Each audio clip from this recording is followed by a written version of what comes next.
रहमान आज का जो हमारा टॉपिक है इसमें हमने पढ़ना है ग्लाइकोजन सेंसिस। ठीक है, इसमें सेंसिस भी पढ़ेंगे जिसे कहते हैं ग्लाइकोजन ग्लाइकोजेनेसिस भी कहते हैं। ठीक है, ग्लाइकोजन सेंसिस को, और फिर इसकी एलाइसिस करेंगे जिसे कहते हैं ग्लाइकोजीनोलाइसिस। ठीक है, ग्लाइकोजेनेसिस हो तो आपने ग्लाइकोजन की सेंसिस लिखनी है, आपने ग्लूकोज की नहीं लिखनी। ग्लूकोज की सेंसिस कहते हैं ग्लूकोनियोजेनेसिस। ठीक है, ग्लाइकोजेनेसिस हो तो ग्लाइकोजन सेंसिस इसका मतलब है। ठीक है, अच्छा ये होती कहाँ पे है? सबसे पहले हम बताते हैं कि ये होती है हमारे पास साइटोसोल में होती है। किस में?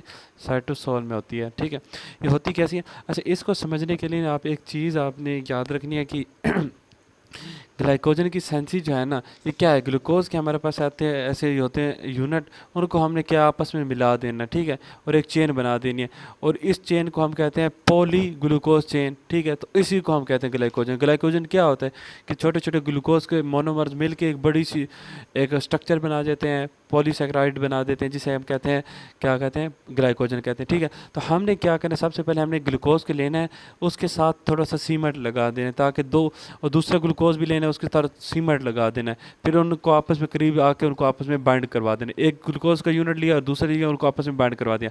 तो ग्लूकोज आपस में नहीं मिल सकते, उनको उनको सीमेंट लगाने के लिए, उनको आपस में बाइंड करने के लिए हमें चाहिए यूडीपी ग्लूकोज। क्या चाहिए? ग्लूकोज के साथ मैंने यूडीपी को लगाना है। ठीक है, तो मैंने सबसे पहले हमारा स्टेप क्या होगा कि हमने ग्लूकोज के साथ यूडीपी लगाना है ताकि उनको आपस में बाइंड कर सकें। उनकी बाइंडिंग यूडीपी के अलावा नहीं हो सकेगी। तो हम क्या करेंगे? सबसे पहले हमारे पास होगा ग्लूकोज होगा। ठीक है, देखो स्टार्ट से शुरू करते हैं। ग्लूकोज को मैंने सबसे पहले किस में कन्वर्ट कर दिया? ग्लूकोज 6 फास्फेट में। ठीक है, वो जो ग्लाइकोलिसिस वाला प्रोसेस की तरह यहाँ पे ग्लूकोकाइनेज एंजाइम होगा। ठीक है, उसको मैंने कन्वर्ट कर दिया ग्लूकोज 1 फास्फेट में। क्यों? क्योंकि ग्लूकोज 6 जो है ना वो यूडीपी नहीं ले सकता था। यूडीपी लेने के लिए ग्लूकोज की 1 फॉर्म लेते हैं। ठीक है, उसके बाद जो हमारे पास कंपाउंड बनता है ना, उससे हम क्या कहते हैं?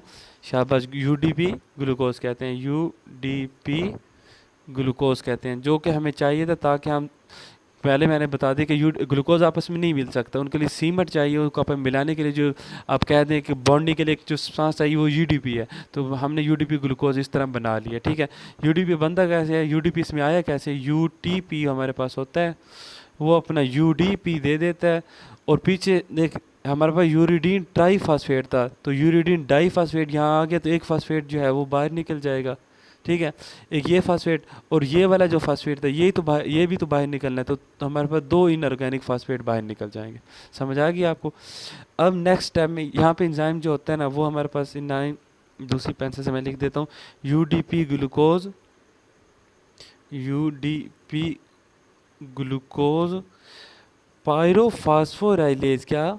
पायरो, ये याद रखने आपने। फास्फो थोड़ा मुश्किल है लेकिन इतना मुश्किल भी नहीं है। पायरोफास्फो राइलेज।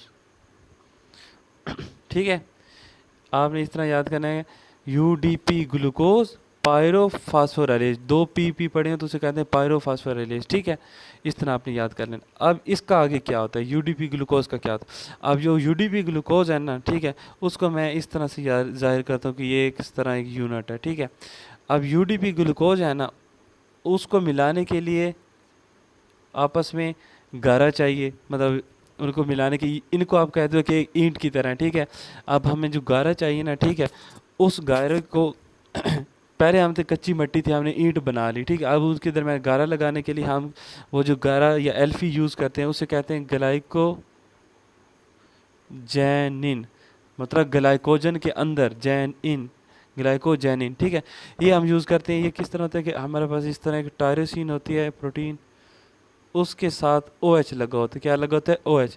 इसको हम कहते हैं टायरोसिन 194।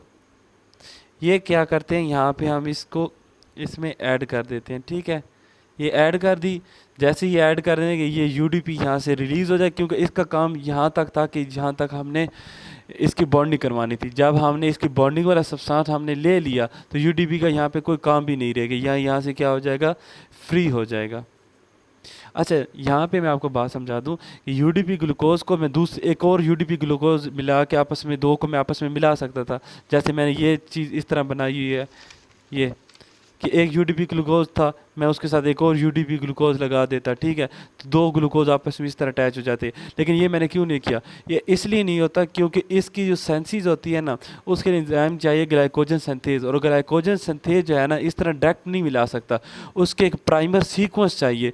और जब प्राइमर सीक्वेंस आ जाता है ना, जिस तरह हम जेनेटिक्स में भी पढ़ते हैं एक प्राइमर होता है, ठीक है, रेप्लिकेशन में, तो जब प्राइमर सीक्वेंस आ जाता है ना, जब एक सीक्वेंस होता है जिसे हम कहते हैं प्राइमर, वो इनिशिएटिंग सीक्वेंस हमें चाहिए। उसके बाद हम जो है ना सिंपल यूडीपी ग्लूकोज लाते रहते हैं, उसका ग्लूकोज ऐड कर देते रहते हैं, फिर नया यूडीपी ग्लूकोज लाते हैं, उसका ऐड करते हैं। किस तरह? अब ये जो है ना हमारे पास बन जाएगा प्राइमर। क्या बन जाएगा? प्राइमर बन जाएगा।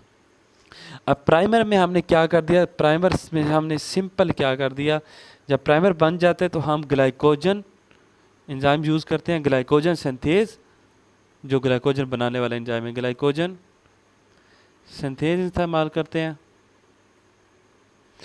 और ग्लाइकोजन सिंथेज प्राइमर में ऐड क्या होता है? यूडीपी जो है ना, यूडीपी ग्लूकोज यहाँ पे ऐड होगा, ठीक है। तो ये प्राइमर में एक मज़ीद यहाँ पे, जैसे ये हमें प्राइमर होता कैसे, ये पहले था हमारे पास एक ये था और एक सारे प्रोटीन लगी पड़ी थी, ठीक है। तो हमारे पास क्या हो जाएगी, एक इस तरह एक और अटैच हो जाएगी, तो हमारे पास क्या आ जाएगी? स्ट्रेट चेन आ जाएगी। क्या आ जाएगी? स्ट्रेट चेन आ जाएगी ग्लाइकोजन की, ठीक है। अब ये हमारे पास स्ट्रेट चेन आ जाएगी, तो ये ग्लूकोज तो अटैच हो गया, बाकी यूडीपी यहाँ से क्या हो जाएगा? रिलीज हो जाएगा। मतलब यूडीपी सिर्फ क्या क्या करता है, यूडीपी ग्लूकोज को अपने साथ उठा के ले आता है, उधर अटैच करवा देता है, खुद यहाँ से निकल जाता है, ठीक है। अब ये बात मैं बार बार आपको दोबारा समझा रहा हूँ। शुरू में हमारे पास था ग्लूकोज, ठीक है, उसके साथ मैंने यूडीपी लगा दिया तो इस तरह बन गया। एक और तो इसके साथ मैंने एक प्राइमर सीक्वेंस लगा दिया, तो ये हमारे पास कुछ इस तरह बन गया। प्राइमर जब सीक्वेंस बन जाता है with the help of tyrosine 149 ग्लाइकोजिनिन, वो जब प्राइमर सीक्वेंस आ जाते हैं, फिर हम क्या करते हैं? सिंपल एक यूडीपी ग्लूकोज ले आते हैं, ग्लाइकोजन अटैच कर देते हैं और यूडीपी यहाँ से रिलीज हो जाता है, ठीक है। फिर एक और नया लेके आएंगे, यूडीपी ग्लूकोज यहाँ पे अटैच कर देंगे और यूडीपी यहाँ से रिलीज हो। इस तरह करते करते करते हमारे पास एक स्ट्रेट चेन बन जाएगी with the help of glycogen synthase enzyme straight. अब जब स्ट्रेट चेन बन जाती है ना, अब इसमें हमने ब्रांचिंग बनानी है। क्या ब्रांचिंग बनानी है? तो यहाँ हमारे पास ब्रांचिंग एंजाइम होता है। अब ब्रांचिंग कैसे बनती है? देखो, जब स्ट्रेट चेन होती है ना, स्ट्रेट चेन, उसमें बॉन्ड होता है 1,4 लिंकेज। कौन सा होता है? 1,4 लिंकेज। और ब्रांच में हमारे पास होता है 1,6 लिंकेज होता है। तो ब्रांचिंग कैसे बनती है? जब एक फुल एक स्ट्रेट चेन पड़ी होती है ना, उसका थोड़ा सा टुकड़ा यहाँ से काट लेते हैं। मतलब मैंने कौन सा बांध तोड़ा? 1,4 बांध तोड़ा, और इसको उठा के यहाँ पे, इसको उठा के यहाँ पे मैं अटैच कर देता हूँ, ठीक है। तो मैंने क्या किया इसमें? मैंने सिंपल क्या चीज़ मतलब जो हमारे पास ब्रांचिंग एंजाइम था, मैंने इसमें क्या किया, दोबारा नए पेज पे बता देता हूँ ताकि आपको एक क्लियर पिक्चर हो। ये देखो, ये एक मेरे पास स्ट्रेट चेन पड़ी थी, ठीक है, विद हेल्प ऑफ मैंने ग्लाइकोजन सिंथेज बना ली स्ट्रेट चेन। अब मैंने क्या किया, कुछ यहाँ से उठा लिए, ग्लाइकोजन का बांड यहाँ से तोड़ा, ठीक है। कौन सा मैंने बांड तोड़ा? 1,4 लिंकेज तोड़ा, ये तोड़ा। और बाकी ये वाली चेन इस तरह पड़ी थी, ये वाली तो यहाँ पे मैंने उठा ली, ये मैंने उठा के ना यहाँ पे लगा दी, ये वाले 4 यहाँ पे लगा दी। मतलब मैंने 1,4 तोड़ा और 1,6 नया बॉन्ड बना दिया। तो यहाँ पे जो ब्रांचिंग एंजाइम होता है ना, जिसने ब्रांचिंग करनी होती है, उसको हम क्या कहते हैं? ब्रांचिंग एंजाइम का दूसरा नाम क्या है? 4,6 ट्रांसफीरेज। मतलब उसने क्या किया? 1,4 लिंकेज तोड़ के 1,6 लिंकेज बना दी, इसलिए कहते हैं 4,6 ट्रांसफीरेज। तो हम यहाँ के पे कहेंगे कि हम जब स्टेट चेन बन जाती है तो ब्रांचिंग एंजाइम आता है और वो ब्रांच चेन बना देता है। कंसेप्ट लेना आपको लाजमी था, इसलिए मैंने आपको इस पे थोड़ा टाइम लगाया। ब्रांच चेन बन जाती है ग्लाइकोजन की। और यहाँ पे एंजाइम कौन सा होता है? Branching enzyme. उसका दूसरा नाम क्या है? 4,6 ट्रांसफीरेज। अगर ये याद ना भी हो, कंसेप्ट तो मिल गया, आपको याद होना चाहिए, ना भी हो तो सिंपल आप ब्रांचिंग एंजाइम भी लिख दे। ये एमसीक्यूज में भी आ जाते हैं कि ब्रांचिंग एंजाइम का दूसरा नाम क्या है। हाँ जी, इसलिए मैंने इस पे थोड़ा टाइम लगाया, ठीक है। अब ये हमारे पास ग्लाइकोजन की सेंस है। अब डिग्रेडेशन बिल्कुल 2 मिनट की है, कोई मुश्किल नहीं है। डिग्रेडेशन में आपको इस पेज पे समझा देता हूँ। अब क्या होता है हमारे पास, ग्लाइकोजन की डिग्रेडेशन कर रहे हैं। तो ग्लाइकोजन की डिग्रेडेशन को समझने के लिए आपने 4 स्टेप करने होते हैं। पहला स्टेप हमारे पास होता है चेन शॉर्टनिंग, ठीक है। दूसरा, चेन शॉर्टनिंग का क्या मतलब है? चेन शॉर्टनिंग का मतलब ये है कि ये हमारे पास चेन थी, ये मैंने क्या किया, मैंने एक जो इनके दरम्यान आखिरी था ना जो ग्लूकोज का यूनिट, उसका ये बांड तोड़ दिया। तो मैंने इसका मतलब 1,4 बांड तोड़ दिया, ठीक है। यहाँ पे जो एंजाइम इस्तेमाल होता है ना ये बांड तोड़ने के लिए, उसे कहते हैं ग्लाइकोजन फास्फोराइलेज। तो इसका मतलब जो चेन शॉर्टनिंग में एंजाइम इस्तेमाल होता है उसका नाम क्या है? ग्लाइकोजन फास्फोराइलेज, ठीक है। दूसरा हम काम क्या करते हैं, चेन मैंने इसी तरह तोड़ तोड़ के ऐसे एक एक तोड़ता हूँ तोड़ता हूँ तोड़ता हूँ तोड़ता हूँ, ठीक है।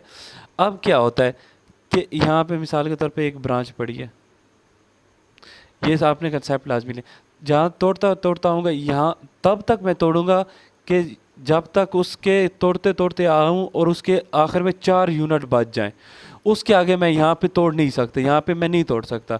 मतलब जहाँ पे कोई ब्रांचिंग जा रही है और उसके 4 यूनिट जब रह जाते हैं तो मैं वहाँ पे मज़ीद उसको नहीं तोड़ सकता, ग्लाइकोजन फास्फोराइलेज को। मतलब ग्लाइकोजन फास्फोराइलेज ग्लूकोज के यूनिट को तब तक तोड़ता रहता है जब तक उसके पास 4 यूनिट सिर्फ बच जाते हैं, जब उसकी कोई ब्रांच जा रही है, ठीक है। उससे आगे नहीं तोड़ सकते।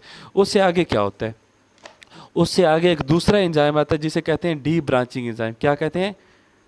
डी ब्रांचिंग, ठीक है। उसके लिए हम दूसरा स्टेप होता है चेन पहले हमने शॉर्ट की, फिर हम कहते हैं चेन रिमूवल, चेन रिमूवल। अब ये बात अब इस दोबारा समझ लें।